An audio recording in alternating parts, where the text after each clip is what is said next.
Mes bien chers frères, quiconque s'élève sera baissé et qui s'abaisse sera élevé. Le Seigneur nous invite à l'humilité. L'humilité, ce mot vient du mot humus, qui veut dire la terre. Autrement dit, c'est une reconnaissance de la créature que nous sommes face au Créateur que Dieu est. Jésus nous invite à l'humilité parce que l'humilité, c'est la vertu essentielle qui permet à la charité de se déployer dans notre cœur.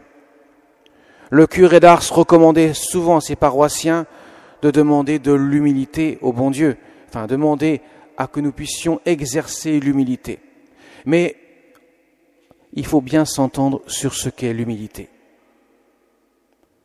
Parfois, nous pensons « Oh, ce que j'ai fait, c'est pas très bien », c'est ce qu'on dit. On dit « Je dis ça, c'est pas bien, ceci, c'est pas cela », etc. En espérant que quelqu'un à côté puisse dire « Ah non, au contraire, c'est très bien, c'est très bien ». Et là, on se sent flatté. Là, on est sûr que c'est pas de l'humilité. C'est la fausse humilité. La vraie humilité, ça serait « Oui, tu as raison, ce que tu as fait n'est pas bien du tout. Mais tu es tellement misérable que vraiment, tu n'es pas bon. » Et là, si ça nous chatouille dans notre cœur et on sent qu'on est quelque peu dérangé, c'est qu'on a encore des progrès à faire. Vous voyez, l'évangile, Jésus parle d'un repas. Ne va pas te mettre à la première place, mais reste plutôt à la dernière place. Parce que si tu es important, si vraiment tu as de l'humilité, t'inquiète pas. Le Seigneur te fera avancer à la première place. Non pas que tu souhaites cela, mais tu souhaites être en vérité devant Dieu. L'humilité est absolument essentielle, mes chers amis. Dans notre monde où, au contraire, on exalte l'orgueil de chacun, où chacun doit écraser l'autre pour être à la première place, on est aux antipodes de ce que Dieu demande dans l'Évangile. Et même dans l'Église, parfois, on peut faire les choses par orgueil, par vanité, pour se montrer. Et Dieu nous demande, au contraire, mon ami, fais-le simplement par amour pour Dieu. Et ne te considère jamais comme supérieur aux autres. Parce que tu verras quelqu'un qui te dépassera et de loin. Et là, tu seras peiné dans ton cœur. Mais au contraire, réjouis-toi de voir les belles choses chez les autres, au lieu de les envier. Réjouis-toi de voir que d'autres réussissent mieux que toi. Là, tu connaîtras l'humilité. Voyez, mes chers amis, l'humilité est quelque chose d'essentiel à cultiver chaque jour pour chacun d'entre nous. Nous n'avons jamais fini de creuser le tréfonds de l'humilité dans notre cœur.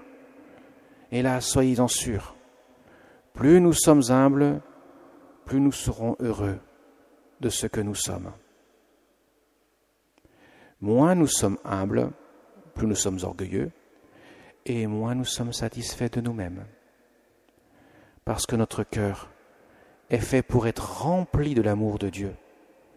C'est ça qui permet de vivre le bonheur. On pense souvent, et le monde nous indique, plus tu fais ceci, cela à ta guise, plus tu déploies tes passions, plus tu fais ce que tu as envie de faire, plus tu seras heureux. C'est faux, mais archi faux. Ça n'est pas le sentiment de bonheur dans notre cœur. Ça donne une apparence de bonheur. Mais le vrai bonheur, il est dans l'humilité.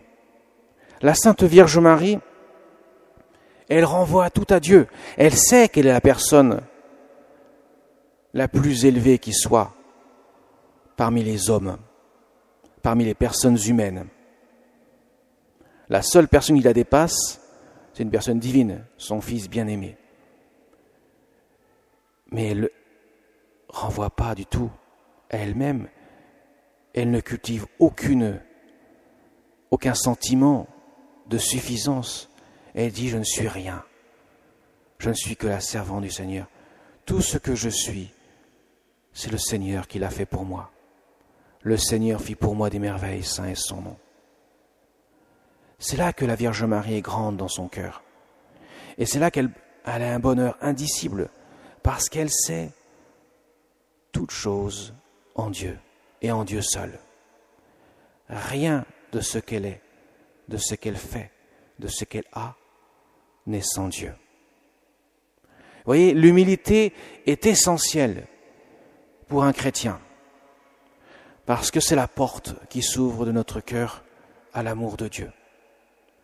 Plus nous creusons l'humilité, plus nous acceptons ce que Dieu nous demande de vivre à l'instant présent en se mettant sous sa coupe, sous son manteau protecteur, pourrait-on dire, plus le Seigneur nous comble de son amour.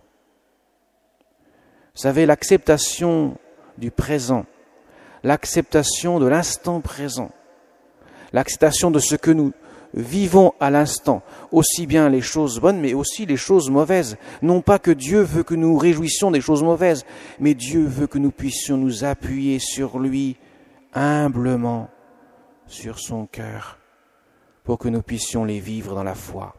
Venez à moi, vous tous qui peinez sous le poids du fardeau, et moi je vous procurerai le repos. C'est ce que Dieu nous demande, d'être un enfant entre les mains de ses parents, sûr que entre les mains de ses parents, il ne craint rien. Tout est possible pour Dieu, mais cela ne peut l'être réellement parce que nous sommes des personnes humaines créées à l'image et à la ressemblance de Dieu. Cela peut l'être réellement que si nous accueillons sa volonté. Et quand nous analysons en profondeur, on peut se dire, mais Seigneur, bien sûr c'est ta volonté qui est la meilleure pour moi. Comment ma volonté pourrait être meilleure que la tienne? C'est impossible. Comment pourrais-je penser que Dieu puisse m'abandonner dans des malheurs indicibles, des grandes souffrances, sans qu'il soit un secours pour moi, sans qu'il me donne ce qui est nécessaire pour mon âme, sans que je me perde dans des considérations inutiles. Jésus ne peut pas nous abandonner, c'est impossible. Mais il ne peut pas, à condition que nous ouvrions notre cœur. Et cela n'est possible que par l'humilité. La Vierge Marie, quand elle dit, il renvoie les riches les mains vides et les orgueilleux, elle dit bien, il laisse Dieu les conduire à leur propre destin qu'ils se sont fixés eux-mêmes. Mais par contre, il élève les humbles, parce que les humbles sont portés par l'amour de Dieu. Alors oui, mes chers amis, un exercice, justement, je reviens à ce que j'ai dit tout à l'heure. Si vous acceptez dans votre cœur que l'on puisse faire des remarques sur vous, même si elles ne sont pas justes, si vous le pensez, mais que vous l'acceptez dans la foi, vous l'offrez au Seigneur.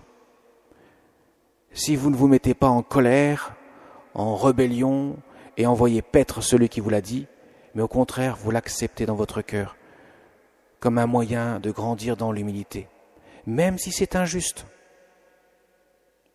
Dieu fera de grandes choses dans votre cœur. Peu importe ce que les gens pensent de nous, ça n'a aucune espèce d'importance. Ce n'est pas les autres qui vont nous conduire au ciel ou qui vont empêcher que nous y allions. C'est nous-mêmes. Si notre cœur est en paix avec Dieu, si notre cœur se suffit de l'amour de Dieu, comme dira sainte Thérèse d'Avila, Dieu seul suffit. À quoi bon le reste? Il n'y a rien à craindre. Vous voyez, mes chers amis, là est une vérité essentielle de notre foi. Dans l'humilité, nous pouvons comprendre l'amour de Dieu. Nous pouvons l'accueillir et en vivre. Et nous voyons les choses de manière bien différente. Benoît XVI disait « On ne doit rien craindre des hommes, mais par contre craindre Dieu. Pas craindre dans le sens d'avoir peur que Dieu me punisse, mais craindre dans le sens que je ne fais pas la volonté de Dieu, à cause de mon orgueil. » La crainte de Dieu, ce n'est pas avoir une peur de Dieu, comme je pourrais avoir peur d'un tyran ou d'un bourreau, mais c'est une peur de ne pas être à la hauteur de l'amour de Dieu. Mes chers amis, l'humilité, c'est ça. Seigneur, que ta volonté soit faite sur la terre comme au ciel, disons-nous dans notre Père. Que ta volonté se fasse en moi, comme le dira la Vierge Marie le jour de l'Annonciation. Que tout se fasse pour moi selon ta parole. C'est le oui de toute une vie. C'est l'accueil de la grâce qui vient demeurer en elle. Dieu est venu chez les siens et ils ne l'ont pas reçu, dit saint Jean. Il est venu dans le cœur de la Vierge Marie et elle l'a reçu. Elle l'a reçu pour chacun d'entre nous, pour nous tous. Il n'était pas étonnant qu'en retour, le Seigneur la donne pour mère à chacun d'entre nous. Comment une mère comme celle-ci, digne de son Fils bien-aimé, ne pourrait pas être à la hauteur